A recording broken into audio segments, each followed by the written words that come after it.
Hello everyone, welcome to G Max English Academy. आज के video में हम स्पेशल तौर पर बात करने वाले हैं फ्यूचर कंटिन्यूअस टेंस की। और आई होप आप लोगों के लिए जो हमने टेंस की वीडियो अपलोड किए हैं वो आप लोगों ने देख लिए होंगे, और नहीं देखे तो उन्हें जाकर ज़रूर देखें। आज हम बात करने वाले बहुत ही इंपॉर्टेंट जो कि टेंस है हमारा फ्यूचर कंटिन्यूअस, और फ्यूचर कंटिन्यूअस टेंस की हम चर्चा करने वाले हैं।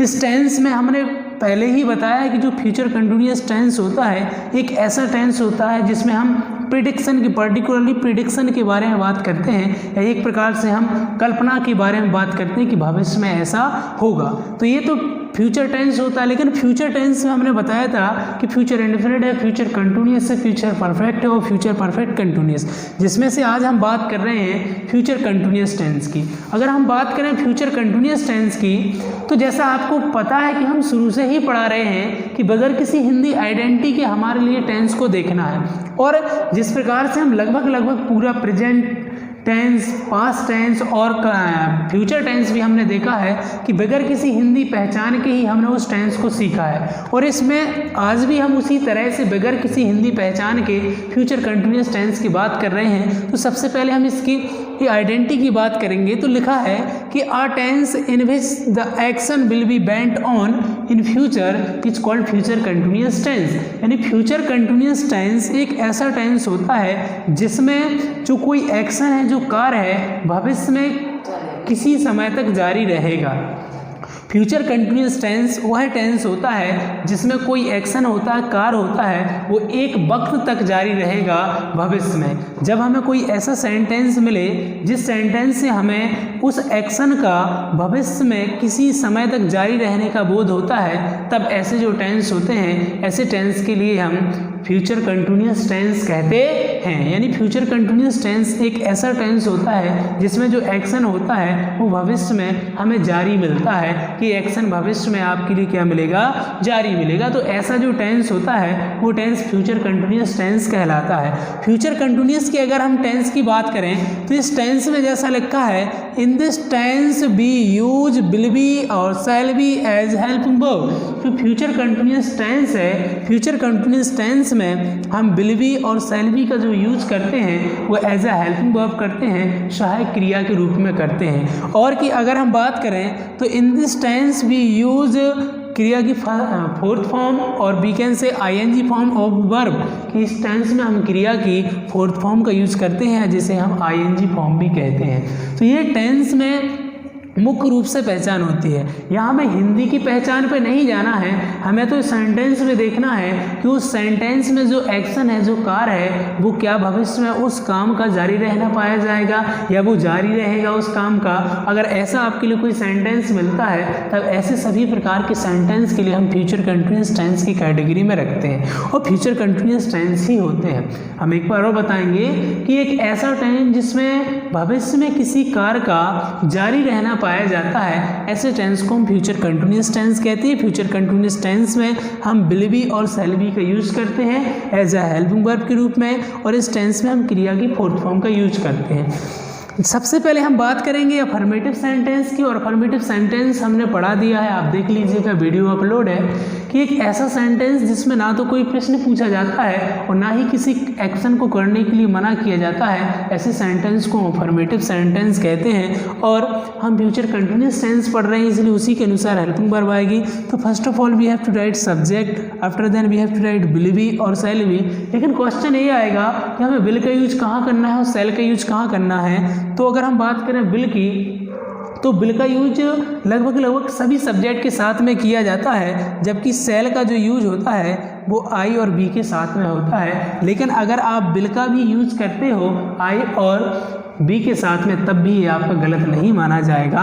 तो आप विल बी का यूज कर सकते हैं लगभग सभी सब्जेक्ट के साथ में, और शैल बी का पर्टिकुलरली यूज होता है आई और बी के साथ में। इसके बाद हमें क्रिया की फोर्थ फॉर्म लिखनी है, फिर ऑब्जेक्ट लिखना है, फिर अदर वर्ड लिखकर सेंटेंस को बना देना है। सेंटेंस आपके सामने है कि वह सोता रहेगा।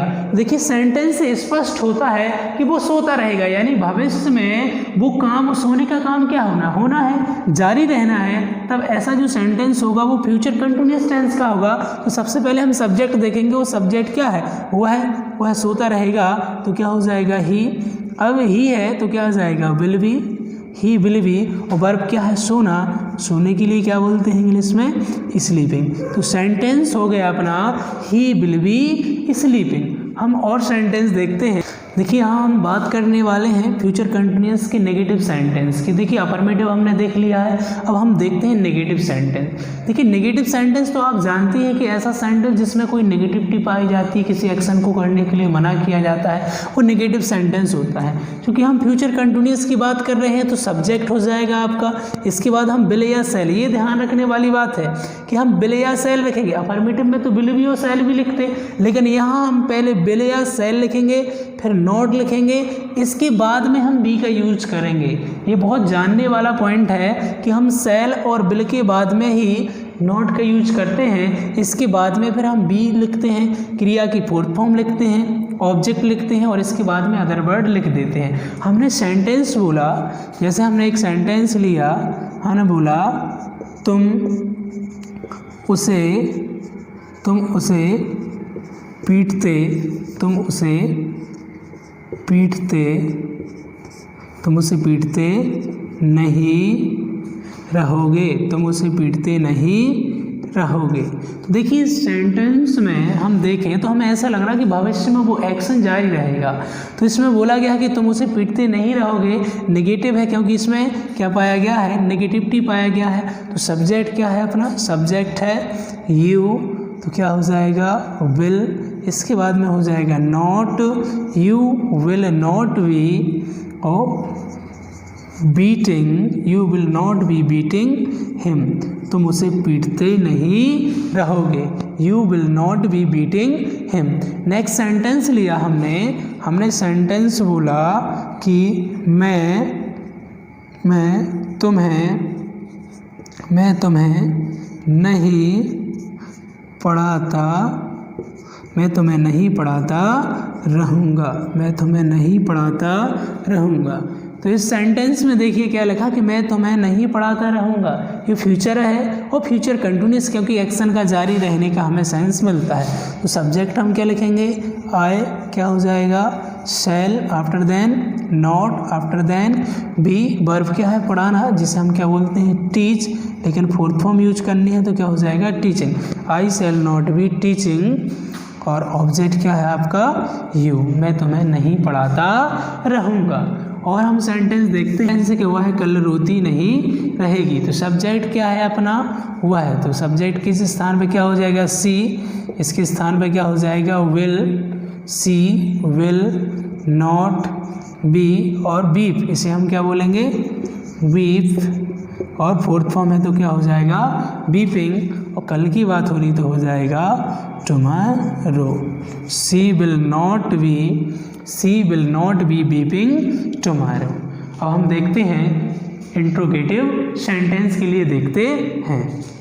कर रहे हैं किसकी, इंट्रोगेटिव सेंटेंस की। हमने दोनों इंट्रोगेटिव को साथ में ले लिया है और इंट्रोगेटिव हमने बताया है कि एक ऐसा सेंटेंस जिसमें कोई क्वेश्चन किया जाता है वो इंट्रोगेटिव होता है। और इंट्रोगेटिव सेंटेंस दो प्रकार का होता है, सिंगल इंट्रोगेटिव सेंटेंस और double interrogative. Single interrogative sentence क्या होता है, जो इंग्लिश में हेल्पिंग वर्ब से शुरू होता है और हिंदी में आपका क्वेश्चन वर्ड क्या से शुरू होता है, वो सिंगल इंट्रोगेटिव होता है। डबल इंट्रोगेटिव सेंटेंस एक ऐसा सेंटेंस होता है जो हिंदी में प्रश्नवाचक शब्दों को वाक्य के बीच में रखता है, लेकिन इंग्लिश में उसी प्रश्नवाचक शब्द से शुरू होता है। हम यहाँ पर सेंटेंस लिखेंगे, जैसे हमने सेंटेंस लिया कि क्या हुआ है कल, क्या हुआ है कल गाना नहीं, क्या हुआ है कल गाना नहीं गाती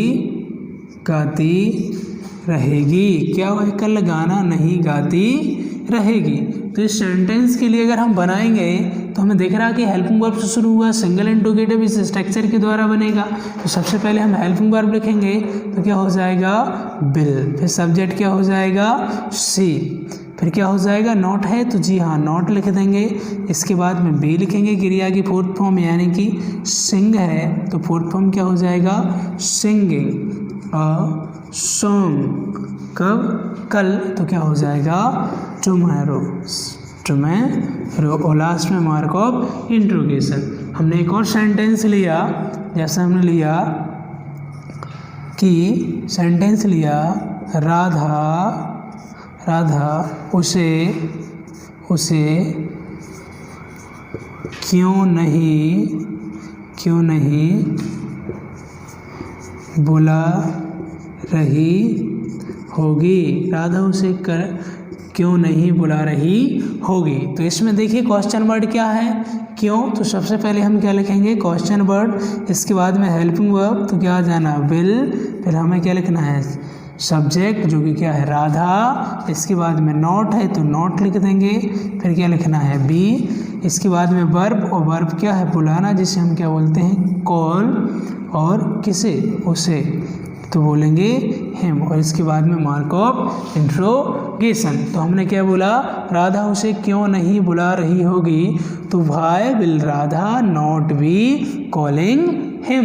और देखा था क्या वह कल गाना नहीं गाती रहेगी, तो will see not be singing a song tomorrow.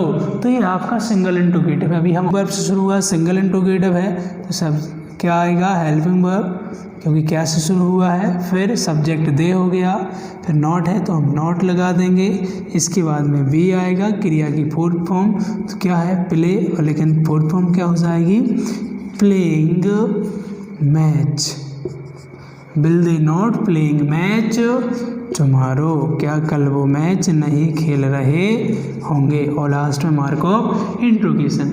और हमने सेंटेंस लिया हुआ है कल कब, हुआ है कल कब आ रही होगी, वह कल कब आ रही होगी।